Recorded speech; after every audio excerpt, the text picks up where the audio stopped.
Hi hello namaste welcome back to టీవీ21 the better choice. నేను మీ పుష్ప. ఇవాళ వీడియోలో మనం ఆరోగ్యం గురించి అయితే తెలుసుకుందాం. నేను గతంలో ఒక లాస్ట్ మంత్ అనుకోండి, లేకపోతే మీరు లాస్ట్ వీడియోస్ అన్నీ కూడా ఒకసారి చెక్ చేయండి. చాలా మంచి వీడియోస్, చాలా మంచి కంటెంట్ ఇవ్వడం అయితే జరిగిందండి. ఆరోగ్యం గురించి చాలా మంచి వీడియోస్ అయితే చేశాను. దాంట్లో ఒకటి ఏంటంటే వైటమిన్ డి గురించి అండి. వైటమిన్ డి ప్రతి మనిషికి చాలా అవసరం. మన బోన్ హెల్త్కి మాత్రమే కాదు, మనకి చాలా సమస్యలకి వైటమిన్ డి అనేది మనకి సొల్యూషన్ అండి. ఇవాళ రేపు మీరు చాలా సర్వేలు చూడండి, మీరు చదవండి, మీకు అర్థమవుతుంది. ఏంటంటే చాలా మందిలో ఉమెన్ ఆర్ మెన్లో కూడా వైటమిన్ డి డెఫిషియన్సీ అనేది చాలా ఎక్కువ ఉంది. మనం ఒక 50 ఏళ్ళు లేదా 100 ఏళ్ల క్రితం మనం మాట్లాడుకున్నట్లయితే మన ఇంట్లో అమ్మమ్మ, నానమ్మ, తాతయ్యలంతా పంట పొలాల్లో పనిచేసేవాళ్ళు. ఏదో విధంగా సన్లైట్ అనేది తీసుకునేవాళ్ళు. ఇవాళ రేపు మనమంతా నీడ పట్టునే ఉంటున్నాము, ఎక్కువగా సిట్టింగ్ జాబ్స్ చేస్తున్నాము. కాబట్టి వైటమిన్ డి అనేది న్యాచురల్గా దొరకట్లేదండి. వైటమిన్ డి బోన్స్కి మాత్రమే కాదండి, చాలా వాటికి మనకి అవసరం అనమాట. బాడీ తన రోజువారీ కార్యక్రమాలు నిర్వహించుకోవడానికి వైటమిన్ డి చాలా అవసరం. అలాగే వైటమిన్ డి తగ్గితే డిప్రెషన్ వచ్చే అవకాశాలు కూడా ఉంటాయి. ఇవాళ రేపు చాలామంది జాబ్స్లో అండి ఒత్తిడి ఎక్కువగా అయిపోయి, చాలామంది చిన్న పిల్లల దగ్గర నుంచి అండి, స్కూల్కి వెళ్ళే పిల్లల దగ్గర నుంచి కూడా ప్రతి ఒక్కరూ కూడా స్ట్రెస్కి గురవుతున్నారనమాట. అంటే పిల్లలకేమో ఆ పాఠాలు మార్కుల యొక్క టెన్షన్ ఉంటుంది, మిడిల్ ఏజ్ వాళ్ళకి వాళ్ళ ఉద్యోగాల్లో స్ట్రెస్ ఉంటుంది, వ్యాపారం చేసే వాళ్ళకి వాళ్ళ స్ట్రెస్ ఉంటుంది, ఇంట్లో గృహిణులకు చూస్తే వాళ్ళ ఇంటి పని ఒత్తిడి వాళ్లకు ఉంటుంది. ఇలా రకరకాలుగా అన్ని వయసుల వాళ్ళని మనం చూసుకున్నట్లయితే వైటమిన్ డెఫిషియన్సీ అనేది, మినరల్ డెఫిషియన్సీ అనేది మనం చాలా చూస్తున్నాం. అందుకే మనం ఇక్కడ చూస్తున్నారు కదా, న్యాచురల్గా సన్లైట్ కనుక మనం తీసుకున్నట్లయితే, ప్రస్తుతానికి ఇప్పుడు సన్లైట్ లేదు, కానీ నేను అయితే ఈ మధ్యలో అయితే నేను ఇలా మేడపైకి వచ్చి కాసేపు సన్లైట్ తీసుకోవడానికి అయితే ట్రై చేస్తున్నాను. వైటమిన్ డి డెఫిషియన్సీ కనుక అధికమైతే కనుక మనకి వేళ్లల్లో నొప్పులు, ఆటో ఇమ్యూన్ డిసీజులు వచ్చే అవకాశం ఉంటుంది. ఆర్థరైటిస్ కానివ్వండి, పెయిన్స్ కానివ్వండి, డిప్రెషన్ కానివ్వండి, లేకపోతే ఎప్పుడు డల్గా ఉండడం కానివ్వండి, హార్ట్ అటాక్ లాంటి సమస్యలు కానివ్వండి, ఇవన్నీ వచ్చే ఛాన్సెస్ ఉన్నాయన్నమాట. ఆటో ఇమ్యూన్ డిసీజెస్ కూడా వస్తాయన్నమాట. వైటమిన్ డి అనేది ప్రతి ఒక్కరూ సన్లైట్కి ఉండి న్యాచురల్గా ఉండి తీసుకునేది చాలా మంచిదండి. వైటమిన్ డి అనేది అన్ని వయసుల వాళ్ళకి చాలా ఇంపార్టెంట్ అండి. ఇందాకే మనం మాట్లాడుకున్నాం, అన్ని వయసుల వాళ్ళల్లో కూడా ఒత్తిడి అనేది ఉంది.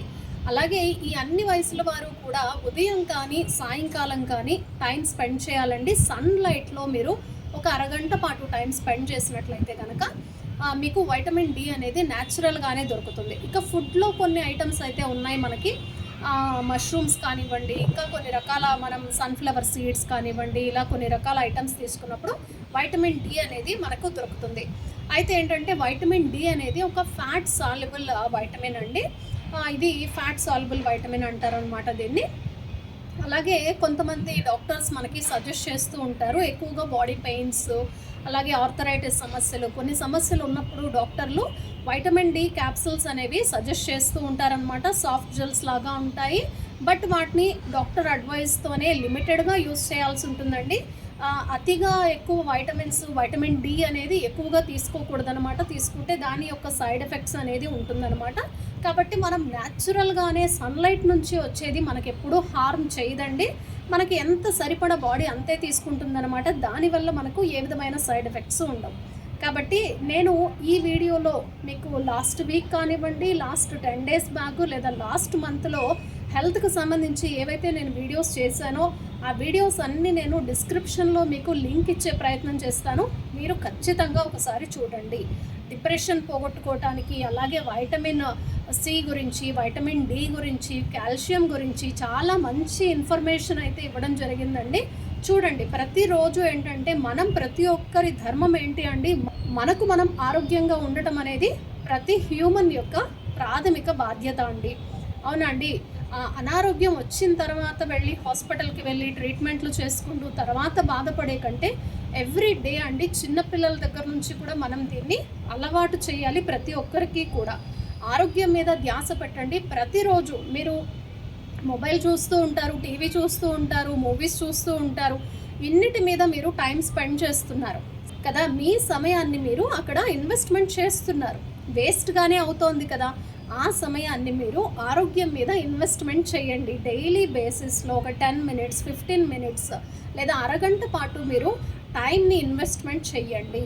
మీరు గూగుల్లో బోల్డ్ అంత సమాచారం ఉంటుంది, బుక్స్ ఉంటాయి, మీరు వీడియోస్ ఉంటాయి, మీరు చూడండి, ఆరోగ్యం గురించి మీరు తెలుసుకోండి. బట్ చూసి ఏది పడితే అది చేయకండి. ఏది మంచిది మీరు కూడా అనలైజ్ చేసుకోండి. న్యాచురల్గా ఉండేవి ఎక్కువగా తినండి. అది కూడా ఈ మధ్య డ్రై ఫ్రూట్స్ కానివ్వండి, సీడ్స్, నట్స్ చాలామంది ఎక్కువగా తీసుకుంటున్నారండి. ఎక్కువగా తీసుకుంటే కూడా సమస్యలు వస్తాయి కదా. ఏ ఫుడ్ అయినా సరే అండి, డ్రై ఫ్రూట్స్, నట్సే కాదండి, ఏ ఫుడ్ మీరు అతిగా తీసుకున్నా కూడా సమస్య వస్తుందన్నమాట. కాబట్టి తప్పకుండా లిమిటెడ్గా తీసుకోండి, ఎంత కావాలో అంతే తీసుకోండి, ఆరోగ్యంగా ఉండండి. ఈ వీడియో మీ అందరికీ నచ్చిందని ఆశిస్తున్నానండి. అలాగే నా ట్రావెలింగ్ వీడియోస్ సపోర్ట్ చేస్తున్న వాళ్ళు, లైక్ చేస్తున్న వాళ్ళు, సబ్స్క్రైబ్ చేసుకుని నాకు కామెంట్ సెక్షన్లో కామెంట్ పిన్ చేస్తున్న వాళ్ళందరికీ కూడా ప్రత్యేకమైన ధన్యవాదాలు. ఒక స్మాల్ రిక్వెస్ట్ అండి, సబ్స్క్రైబర్స్ అందరూ కూడా వీడియో రాగానే ప్రతి వీడియోని ఒకసారి చెక్ చేయండి. మీకు నచ్చిందా నచ్చలేదా కామెంట్ సెక్షన్లో తెలియచేయండి. నచ్చితే ఏం నచ్చిందో చెప్పండి, నచ్చకపోతే ఏం నచ్చలేదో కూడా చెప్పండి. ఈ విధంగా మీ సపోర్ట్ నాకు అందిస్తున్నారని ఆశిస్తూ ఈ వీడియో ఇంతటితో ముగిస్తున్నాను. మరొక చక్కటి వీడియోలో మళ్ళీ కలుద్దాం. Keep watching TV 21 the better choice.